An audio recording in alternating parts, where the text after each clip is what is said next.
Now on to the main event. I'd like to introduce our speaker, Mirjam Luthe.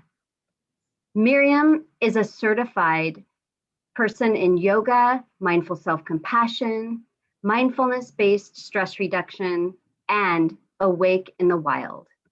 She serves as International Affairs Manager at the Center for Mindful Self-Compassion and is a core team member of the European Network for Grateful Living and the annual Swiss ETH Cortana Week.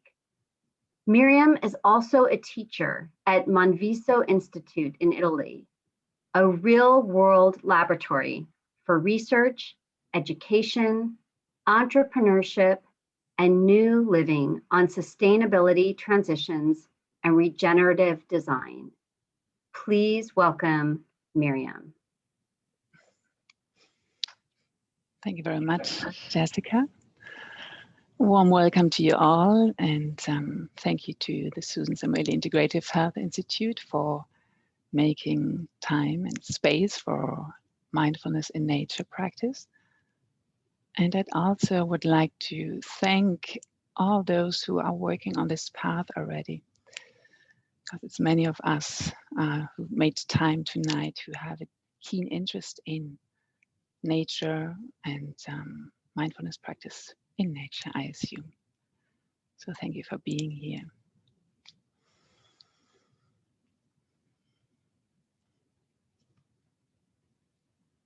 I would like to take you on a walk. It's a talk, but it shall be a walk as we are in this mindset of nature. And I'd like to start with a personal introduction. So here you see our son and myself kind of in our backyard in the Black Forest, southern Germany, in the last few days. We hadn't been up there for quite some time, and there had not been snow like we have this winter. So really conditions that since being a child I had not witnessed, with deep snow and crisp air, plenty of snow as you can see. It's an activity we have not done lately. So getting up there was rather new. Getting up there kind of in the dark was new too.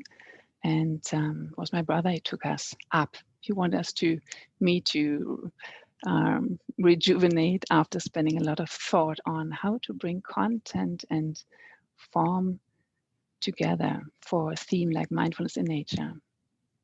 And we ended up getting into the dark.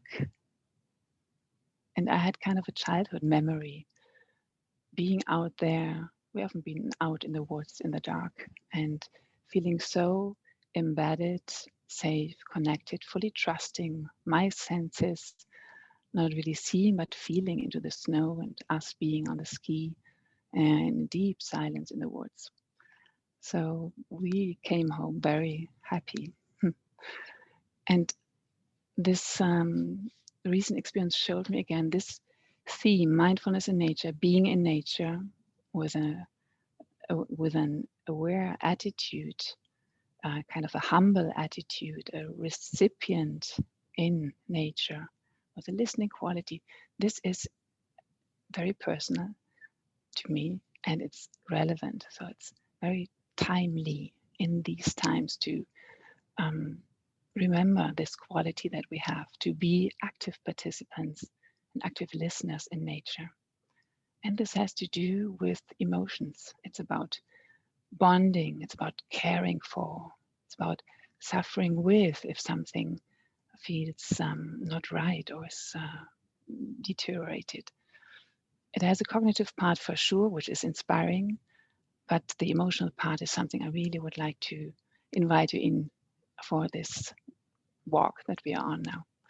And what for sure is the case, as in healthy ecosystems, each niche has its space. So diversity makes a system that is complex, healthy, and stable. And there's cooperation there's networking in this ecosystem. So these key points I would like to lay out for our walk here. Then leave you a moment taking in if you're able to read right now. So just resting your eyes a moment on this bright sky with the stars and a quote from Thomas Berry.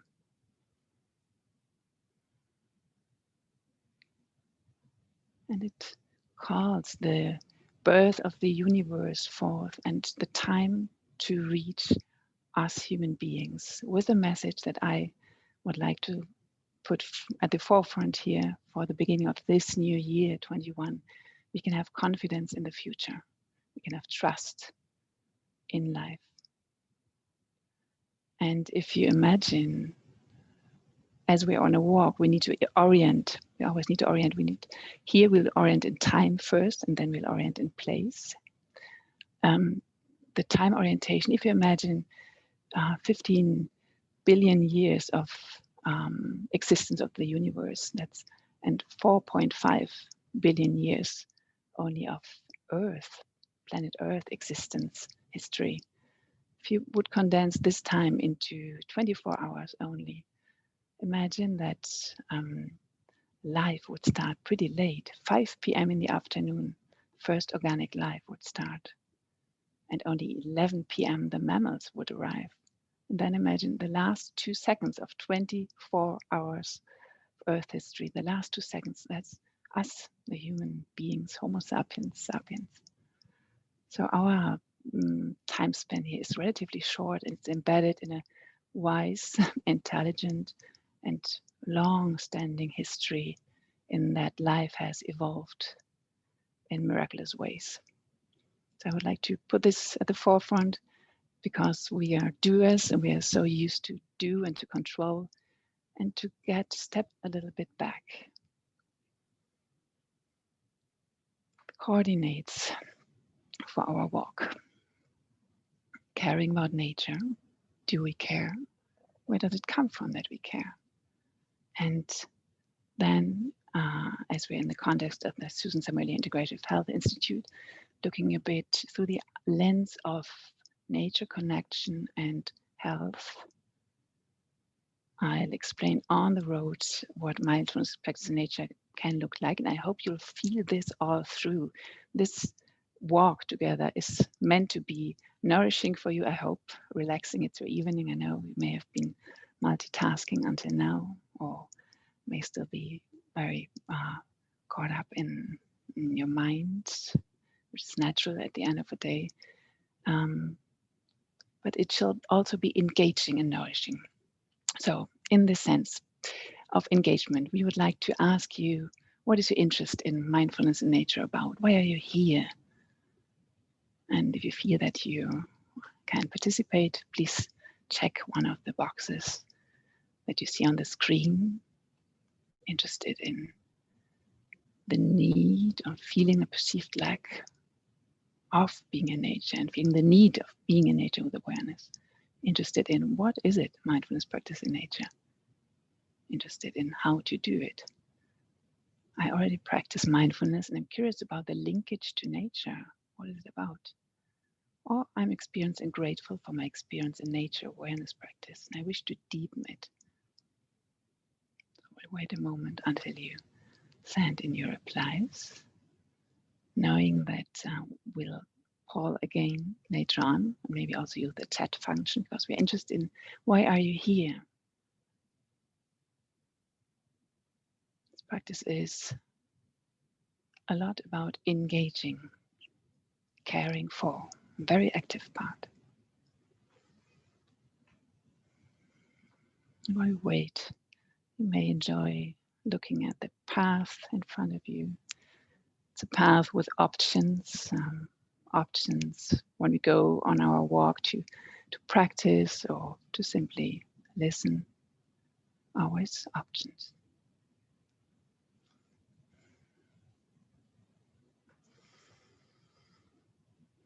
So the path you see briefly now, there's most interest in how does it work? Mindfulness and nature practice, how does it go together?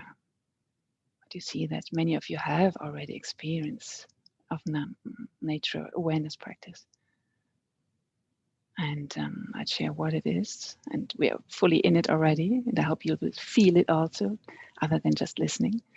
And there's some, of course, in these times who may perceive as a lack of being outdoors with awareness. Yes.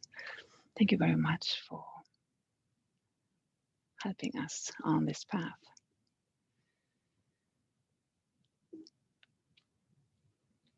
When you walk, there could be a shortcut.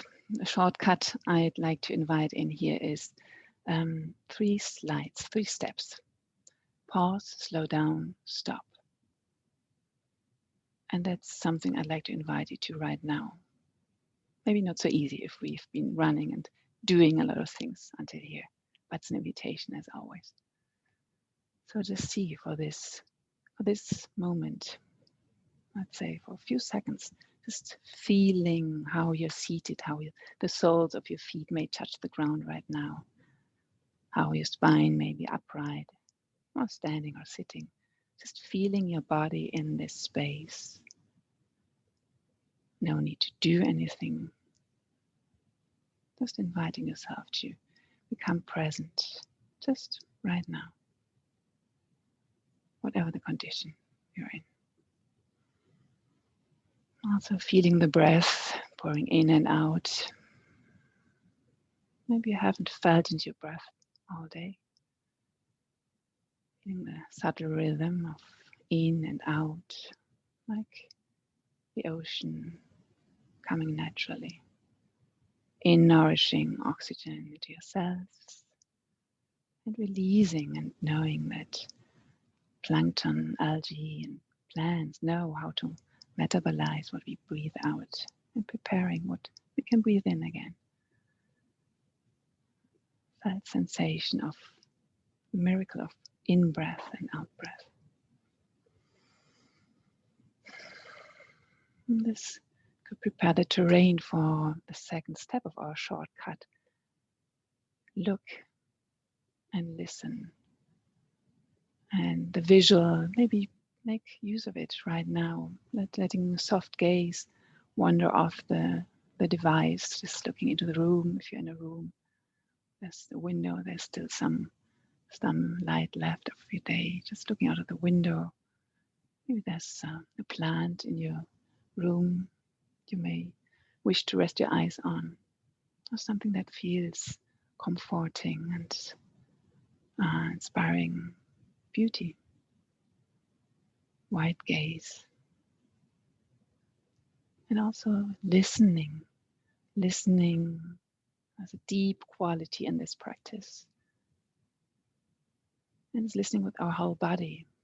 It's listening even with our heart. What is there right now, other than the sounds that I may hear? I hear the raindrops. What is on my mind? What is in my heart right now? How am I here? And the third step is that active part of a go can be a care for to go here in our context could mean, so right now me sitting here, maybe I'm feeling I'm tense, so I'll move my shoulders or my neck. I may see my plant here, I may decide to water it. Or I may right now feel, oh, this brings up memories and memory of somebody. I'd like to send good wishes to somebody who's not here right now, somebody who's not feeling well. That could be our go, or a very small step into activity engagement. So this is kind of the path we are going to walk on, and it has a vision in this path.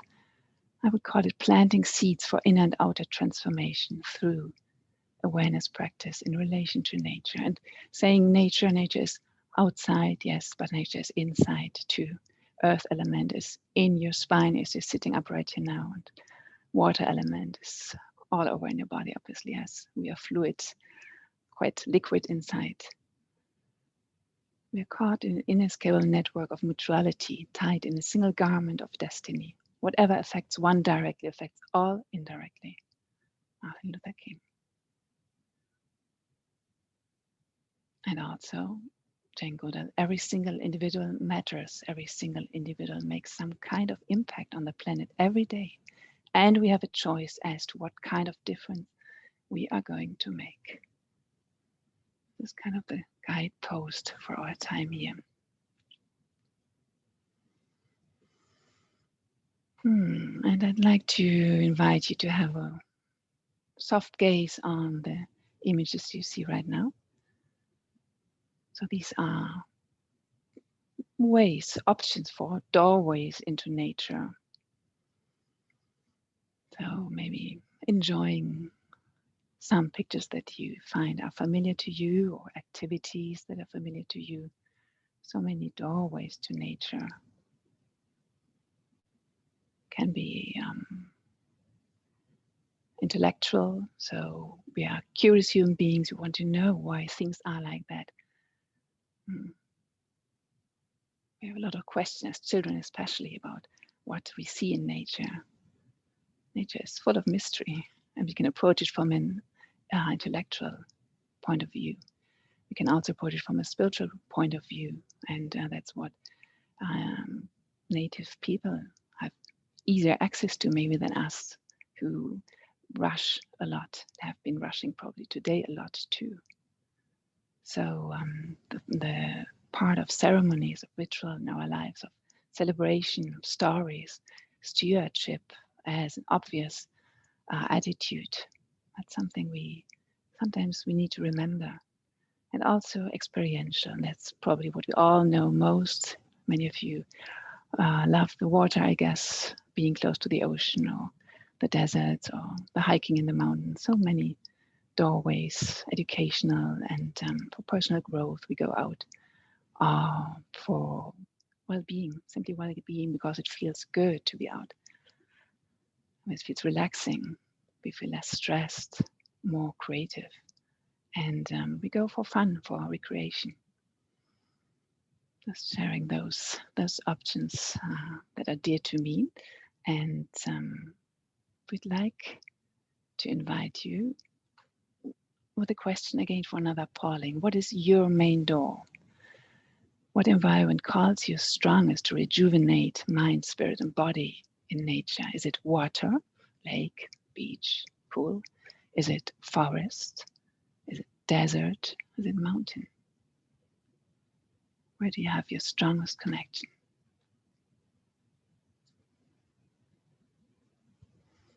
And again, if you have participated or decided not to participate, that's all fine. Just maybe again resting the eyes on what feels comforting and bringing joy to your eyes.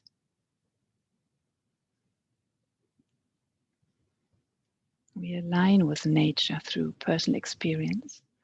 So for me, it's the forest. Having grown up in Germany, I know how oak and beech and fir and spruce, pine forest, how it smells, how to be inside, how the moisture is different, the smell of the leaves on the ground. And you'll know that you'll have that familiar memory of other environments too. So Southern California, I guess many of you are there. That's the water. It's dear to you. Yes. Thank you for sharing. Mm-hmm. And their cultural ties to nature too, through food, for example.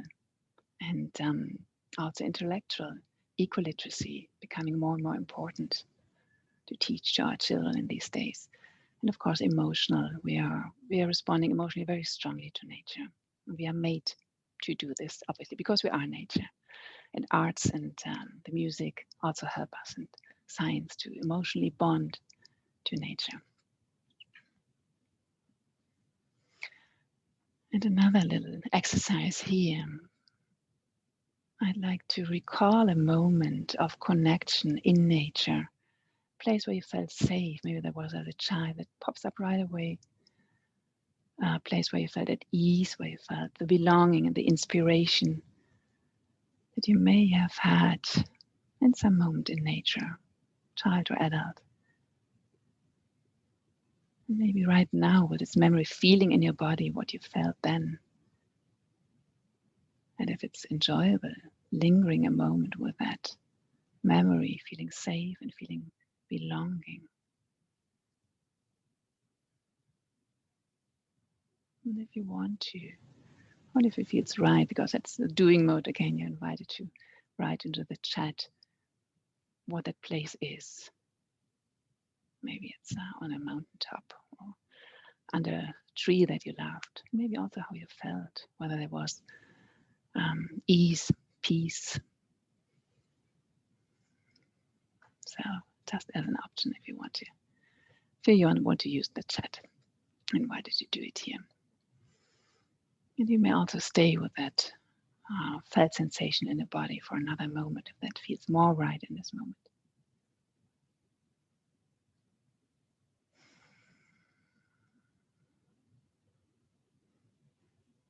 And you're invited to look at the chat too while we continue on here, like summarizing ingredients to align with nature, but in a poetic way. Sometimes we need poetry as we are not in nature right now. We're on the screen together. So, what helps to align with nature? Could be several cups of awareness, stillness, reverence, and compassion. Several tablespoons of humility, awe, appreciation, wonder, pleasure, playfulness, observation, curiosity, creativity, solitude, and respect. And a pinch of flexibility for being open and grateful for the unexpected.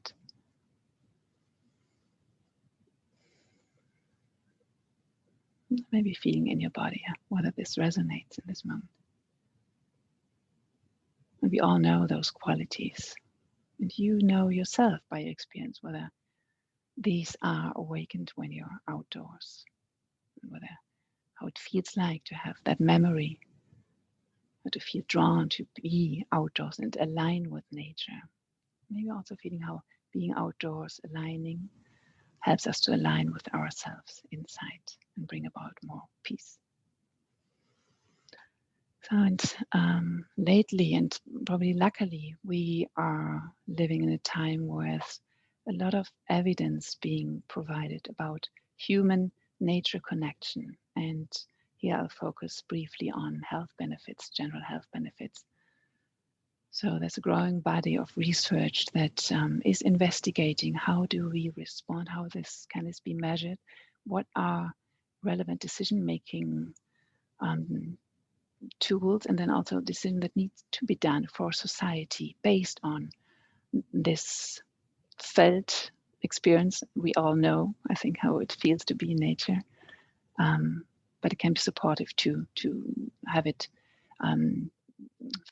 be based and supported by research. So this is just as one example of many.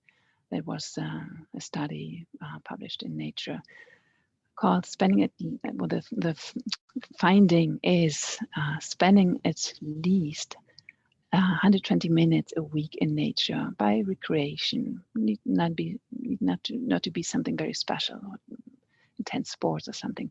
Just for recreation in nature is associated with good health and mental well-being.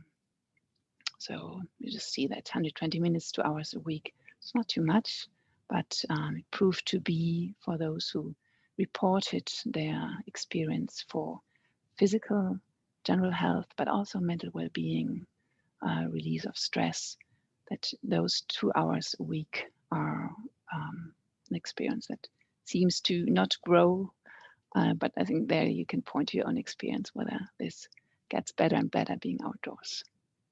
But maybe it's a number, just to remember 2 hours a week, I can do that. Maybe you can use it as an inspiration. And of course, we connect as we align with nature, and we know this by experience.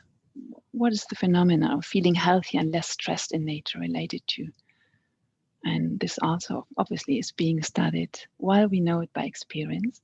So by scientific study, we know there's a theory of psychoevolution, so the human ability to have positive built-in reactions in our body, in our system, to natural environment. We respond to it. Our body responds to it. Yes, because we are nature. And then more on the cognitive side, theory of attention restoration. We use two main types of attention: directed, when you focus on a math problem and really exclude all other distractions, really focusing, problem solving. And you know how this may feel afterwards if we do this for a long time, especially also with the screen, how we may feel drained and exhausted. And there's also undirected attention. And this is something which in nature, pretty obviously, we will need. We may focus too on an object, but many times it's undirected attention, as you see the beautiful ocean of Orange County on the picture. So we are attentive, yet we are relaxed.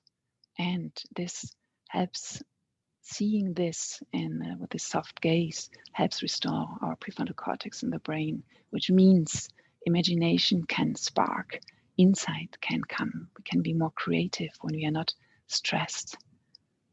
And you all know this by experience, I guess.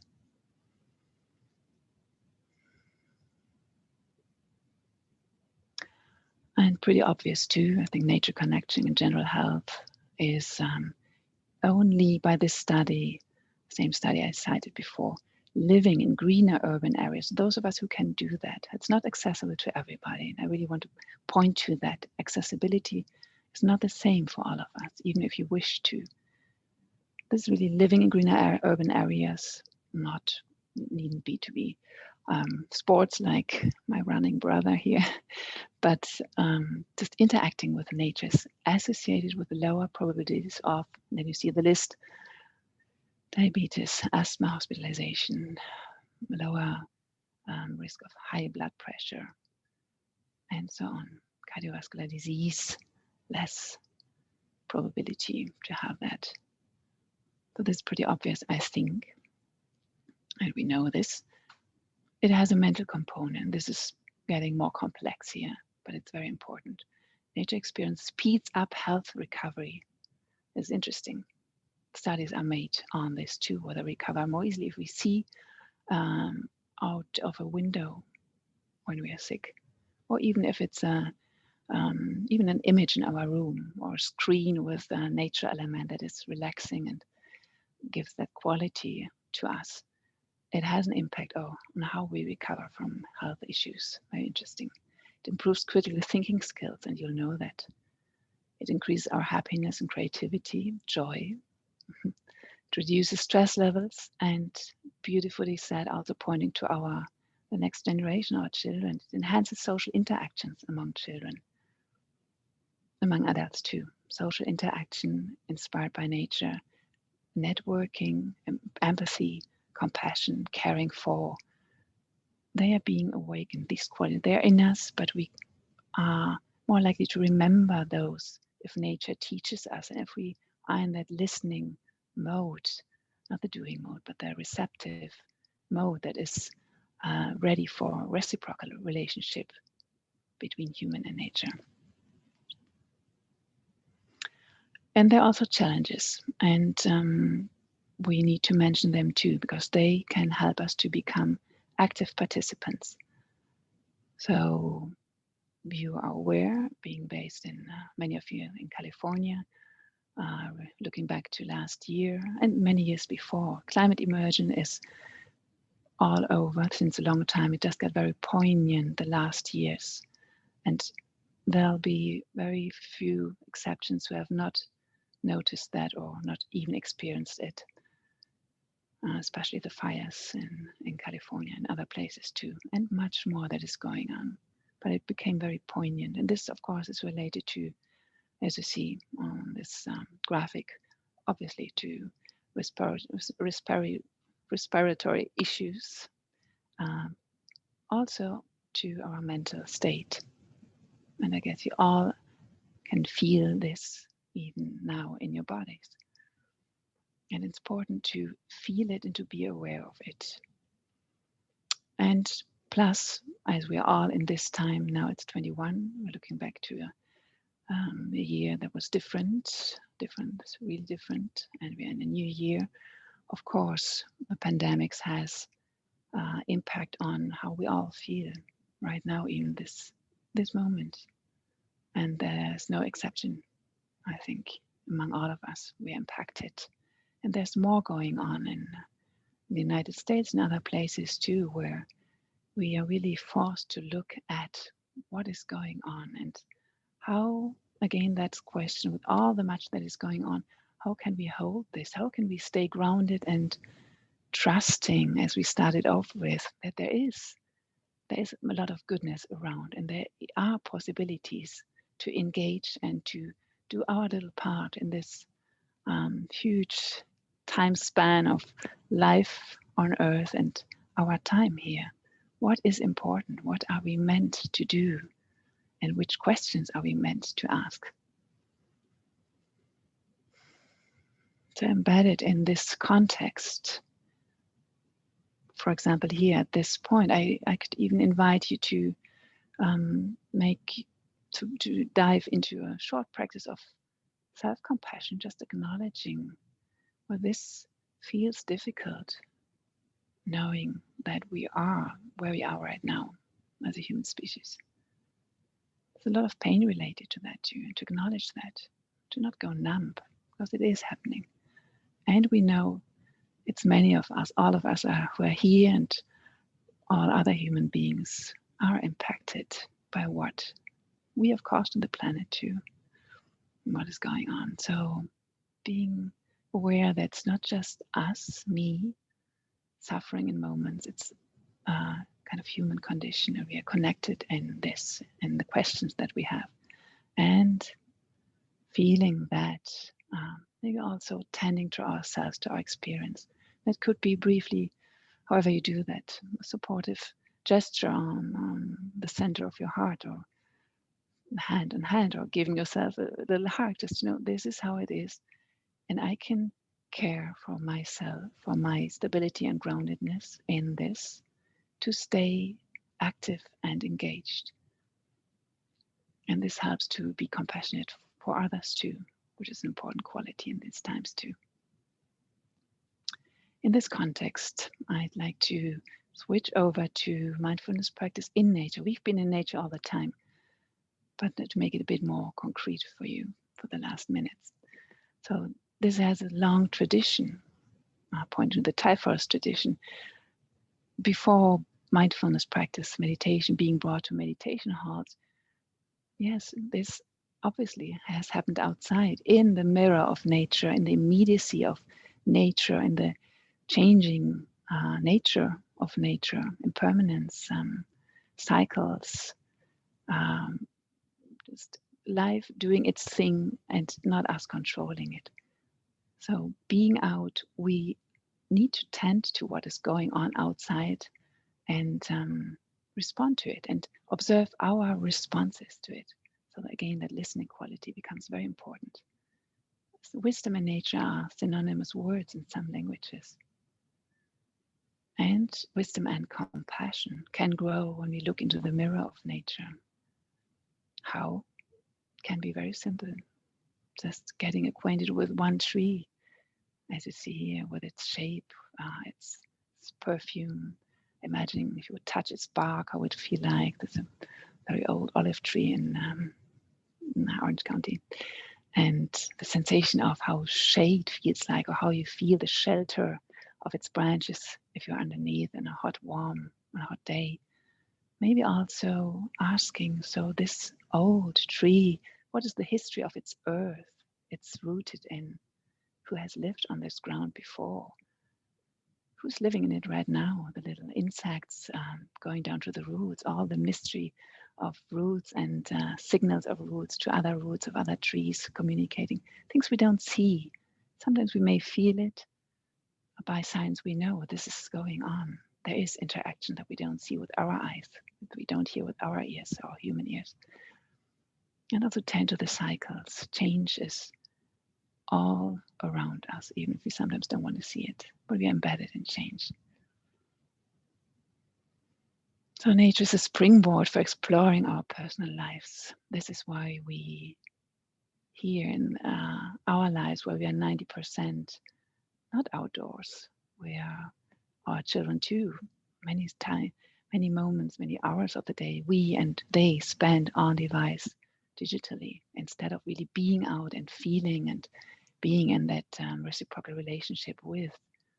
So this is for many of us a context different than other cultures. So it provides a mirror to navigate our social connections and to feel creativity, compassion, and joy. And there's a teaching in that for also us being here, becoming aware of who am I right now, and what's important to me, what do I want to do in my life, and how do I reach out to others? What are my social interactions looking like? How would I wish them to be? What does it need to feel this engagement among ourselves and kind of peace among ourselves and engagement? Mindfulness practice in our nature is one path to become aware of the interconnectedness, interbeing of everything that is, and of our place in the web of life. If you think back how we started orienting in time and in place, so our place in this web of life. Maybe this goes back to the little practice when I asked you to imagine a place that you were, that you felt safe in nature and felt connection with. It can feel very meaningful to remember our place in this web of life. It can be very grounding, centering, and inspiring, and bring about peace and engagement. So mindfulness by definition, and those of you clients to services at the center or wherever you have practiced mindfulness, synonymous, I could call it heartfulness, awareness, relationality. It is by definition, as John Kabat-Zinn, the awareness that arises from paying attention willingly on purpose, now in the present moment, and non-judgmentally. So being with what is and aware of what is right now in this moment. And mindfulness in nature just expands here, being recipients of the wisdom of nature and feeling how when we are vividly present in nature without the cognitive part, without thinking and putting into boxes and wanting to understand everything, experiencing life through all our senses, the sense doors, gets so important in nature practice. We need them to orient, to feel safe and to feel love for what we witness. And also our body has an integral part here in all mindfulness practice, obviously. It helps us to be present. The body is very wise and responds right away if we are attentive to it. And we also become aware of our relation to everything, not just us, me being here in this environment right now, but also of the interplay, how this is like a dance of life, outer and inner environment, how the outer informs my heart, my mind. And it may lead to feel awake, alert, and be relaxed at the same time. And you know this by experience. Sensing our place in the mysterious web of life and developing insight through the wisdom of nature. And in fact, to meditate well, we have to smile a lot. I picked that quote. As we've seen, there's a lot to bear witness to, which is not easy if we're out in nature, where we suffer with, if we are attentive and dare to look at it. So we can help also knowing that our brain tends to go towards the negative aspects. That's because of safety, the reptilian brain. We can intentionally focus on beauty, and on awe, and the gift of all that is our reciprocal relationship. We are meant to be in relationship with, to read, to listen to, and to feel interwoven. We can become aware that everything is connected. And beauty has a very important part in that emotionally. This helps us to learn from nature as a teacher. Its intelligence, its design, cycles and regeneration, resilience. Again, the importance of diversity for healthy, complex systems. Each species, how different it is from us, has a niche in this web of life. And this makes it system stable as it is, incredibly complex. We need diversity. We need diversity of experience and of opinions, and kinship and coexistence, cooperation. The amazing science is right now being published about how cooperation, even biological altruism and compassion, is innate in nature. In pets, we still see that, but in further away species, we may not be aware, even of plants, trees. So there's much in the field of ecoliteracy that our children need to learn, and we are invited to look into, because it inspires.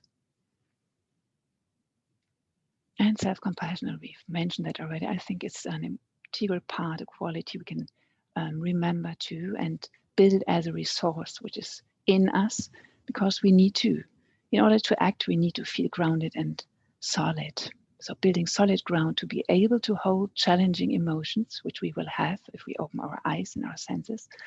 Eco-anxiety, it's a term which has recently been coined. I hadn't heard it before. We may feel guilt sometimes about our actions and don't have a reply of how to do it differently in society. There may be grief sometimes about deterioration of our environment. So we need to develop courage to see what is not sane and what clearly requires urgent change. And how beautiful if we can do this out of love, not out of a must, but because we feel our connection to it and the draw to engage, to be compassionate, empathetic, and engaging. And to acknowledge together the desire to live in greater harmony and sustainability out of care and out of emotional engagement for our planet and also for us as human beings in society. So pro-social behavior can be nurtured through this practice, and also compassion and self-compassion elements, nature being our teacher. So in a summary for our walk coming to an end, we have seen that nature benefits our general health. Nature, I always refer to connection, being in, interacting with, not observing, fully being in, however that may look like, through your door. It also has an impact on our mental well-being. I feel more joyful and less stressed.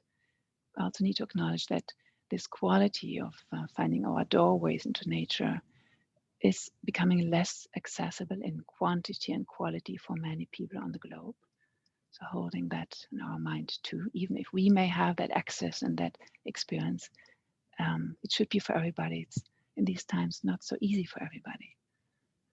And also pointing to mindfulness, awareness practice in nature, how this can enhance our sense of connection, of connectedness, of being embedded in the web of life, finding our humble place in the mysterious, beautiful web of life that we are part of, and nourish care and engagement. This, in summary, is what mindfulness practice in nature can be about, and what we would like to invite you into. And our walk that finishes here almost, I'd like to show those seeds of possibility, of opportunity, of even if it's a dry southern Californian climate, there are seeds, and you know how these seeds spring off in spring, and it all gets green all of a sudden after this dryness. There's energy in these seeds for inner and also for outer transformation. And I'd like to invite a few breaths, you just looking at the quotes which speak of diversity, of humility, of beauty, of resonance, and of caring action out of humility and love.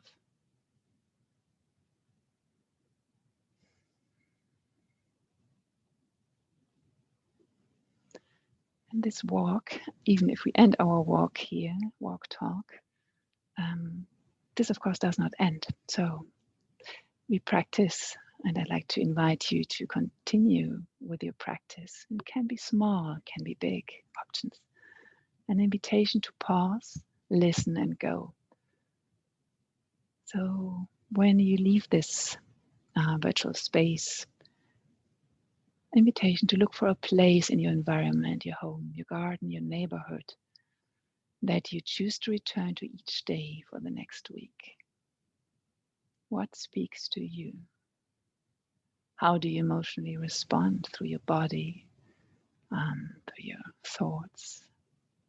And maybe which impulse of action is arising when you're in that place. And ideally, this little ritual, share this experience with your child or with a friend or a team member of your workplace. If you all would do that, this already would change something. For those of you who would like to go a bit further, this new course offering Awakening in Nature at the Susan Samueli Health Institute is offering in these times where we are virtually connected what we otherwise would do, have done, and will do outdoors together. Then we would sit in a circle and not in front of screens, and to be in the wild and practice together in the wisdom of nature. This is the intention, and we know we have all done it in the last months. We can do it also. We can be creative. We need to be creative. So for the course offering we'll share here soon, end of January, we can do this outdoor from our little garden, from a balcony. We can do it indoors, sitting next to a plant as I'm doing here, or having a view out of a window, seeing the trees, seeing the sky. So diversity, everything is possible, and we can work on the ground of the location that we are in. And still here, a sense of cooperation, of interconnectedness between those who are participants in the course. This is very, can be very well felt by my experience. We can feel a sense of peace, a sense of cooperation, a sense of engagement when we connect, even virtually, with these practices. And this could look like, as you see here, the course offer will be on 3 Saturdays in a row for 2.5 hours, starting January 23rd, with the aim of regenerating and nourishing in community, finding connection to yourself, learning from nature's perennial wisdom, and overall cultivating peace in challenging times. And I hope at the end of our walk here, you may feel some of those qualities of feeling nourished, and also maybe feeling a sense of inspiration, a spark of interest in. And I'll leave you a moment with this last slide, just to see how this could look like. We've walked on our path, touching briefly a few topics around health. We've included some sensory awareness practices through our senses, very essential here. Short, brief, guided meditations, poems may be used again. We tend to our bodies too. It won't just be sitting here. Even if we are connected through the screen, yes, we can stand up, we can walk, we can go outside for a few minutes and practice outside, bring an element from outside inside. And also here we can tend to our bodies, to our eyesight, and we'll do that. We'll do experiential group exercises and very important mindful sharing that can have different formats like diet or small groups, because we need each other in this practice. We need the diversity. We need to feel that we are not alone. And we'll do some refreshing and connecting weekly home practice until we meet the next time. So this is the invitation that I'd like to extend here, and that Susan Samueli Integrative Health Institute wants to extend to you. I thank you for your interest and your presence and your practice.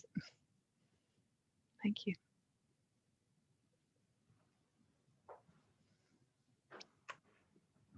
Thank you so much, Mirjam. I feel nourished and inspired. I'm always so moved when I hear you speak, and I know that I'm not the only one. Dr. Nicole Riley is a beloved mindfulness instructor at the Samueli Institute, and when she first met Mirjam, she told me that she wished that she could carry Mirjam around in her back pocket. So, you know, I also wanted to mention that Mirjam gave an offering to some of our staff at the Samueli.institute of a sample Awakening in Nature program. And we had it scheduled, and then the pandemic began. And I thought we were going to need to cancel it. But then I learned that we actually could do this virtually, and we did, and it was amazing. People did it from their homes. They connected, you know, via their laptops, and I was in my neighbor's yard, and some people were on their balcony or in their home, as Mirjam mentioned, you know, near a plant. And it was very, very moving. And this is the class that we have coming up that begins in about 10 days. And we wanted to mention too that after this talk, we will, you know, follow up with an email. And those of you who have enrolled in this talk, we will, for this one time, offer you the well-being code discount, the 15% discount, if you are interested in registering for this talk. So now I'm actually going to move to the Q&A. So feel free to continue to put any of your questions into the chat. But I'm going to start with, I believe it's Helene. I hope I'm saying your name correctly, who asked, can we be mindful while walking in park without pausing or stopping? And if so, how? It's a beautiful question. I thank you for that one. And I guess you know the answer. We can do that. We don't need to stop. We can even run and be very active, and we can still have that quality of awareness. And I really would like to bring it back to your own experience. It's not about the pace we're in, but if you want to try it out or haven't done it, you may feel that slowing down just and really taking this posture, this more humble space of what is there right now, what is this environment teaching me right now. If I slow down, if I feel my heartbeat, if I feel the beauty of my body moving out here, if I see the life around and maybe dogs or children and the trees and the flowers that somebody has planted or taken care of are just natural. So the joy element can become very tangible if we slow down. But I think in any way you can be an active climber, and you can be very concentrated, focused, and still have a quality of awareness that is different. But there's no right or wrong to that. It's really your path. But I thank you for that question, because it's important, because it's very natural. We all have that natural ability to pause and to feel into. We're made for that. So everybody can easily do that. We all do it in moments. It makes me think about how almost every day I take my dog for a walk. And I mean, there have been many days where I missed the walk entirely because I was just in my head, you know, thinking about the pandemic or race relations or everything going on, the climate change, and I'm kind of missing it. But, you know, when I do pay attention with non-judgmentally and on purpose and in the present moment, it's a completely different walk that I have. Yes. It's just a matter of kind of tuning in and experiencing it completely differently. And yes. With your guidance, Mirjam, I'm also tuning into the nature around me too, much more. So we've got another question here from Tanya, who asks, is there a book you can recommend or a website to view? We'll provide you with references afterwards. So you'll see, at least for this walk, the type of resources that I have used. Some mostly are scientific. What I would really like to make reference to, and I've used quotes from this book One obviously is the training of Mark Coleman, that is Awake in the Wild. So you see the German version of Awake in the Wild, Mark Coleman. And then there are many books. The Hidden Life of Trees in English.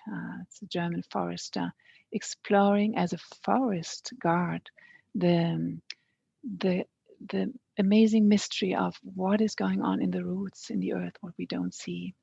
And this is a big teacher, I think, this book, and more related resources around that. This book is something I enjoyed reading deeply, renewal, because it speaks to this innate, the need for us to be in nature and focus also on health, and how nature awakens our creativity, compassion, and joy. That's really true in my experience. And of course, then the work of Joanna Macy, coming back to life, for example, is very inspiring for practices that go further. They go pretty far, as you've seen. We started off with the universe and our basing ourselves in deep time. So we're happy to provide resources afterwards a bit more in detail. Thank you for asking that question. Great. Thank you so much, Mirjam. So it looks like in the chat that is it for the questions. And I know we're coming up on the end of our time. And, you know, something that I actually didn't mention at the start, but should have, had I listened to Mirjam's talk and been more grounded in the beginning, I think I would have. But Mirjam is in Germany right now. So it's 3:30 in the morning, her time. So I want to thank you truly from the bottom of our hearts for sharing your passion with all of us, for just, you know, all that you're bringing to the Institute. We're so excited for your class to begin, and so happy that you were able to give this talk tonight. Thank you so much. And as you can all see here on the slide, we also have a talk next month by Dr. Heidi Crocker, who is one of our yoga therapists. She is doing one-on-one yoga therapy at the Samueli.institute and also teaching group classes. And something I've learned recently is that yoga therapists have 5 times the amount of training as yoga instructors, because they're really trained to treat specific health conditions. And, you know, we have some classes that are not on the books yet, but that are in the works. Right now, we are doing yoga for well-being classes, but we'll be doing yoga for pain, for sleep, for bone density, you know, for pain. And these quality instructors are really able to help people to work through some of their health conditions with yoga therapy. So we hope that you can join us on Thursday, February 11th. But I just want to end with a gigantic thank you to Mirjam for all that you shared with us, and for inspiring us to get out in nature, connect with nature, connect with the nature that is inside of ourselves, and maybe, you know, learn to live a little bit differently. And I just noticed, I see some comments in the chats and thank yous, and someone wrote, your voice is so soothing. And I feel like that as well. Just listening to Mirjam, I feel like is a meditation in itself, just hearing her speak. So anyway, lots of thank yous coming up. We're deeply, deeply appreciative. Thank you to you all. And hope you can sleep in tomorrow. Well, with children, I will see what I do. I'm thankful for you hosting this and for your presence and practice. Our pleasure. And also want to thank Camber, who puts on, you know, she's our events coordinator at the Samueli.institute, and Alex, our marketing manager, and they just do so much to keep these programs coming. So amazing team you are. And finally, thank you to all of the participants for being here. We know you're busy and there's so many things you could be doing. with your evenings, and we're so, so happy that you could join us this evening. Thank you very much.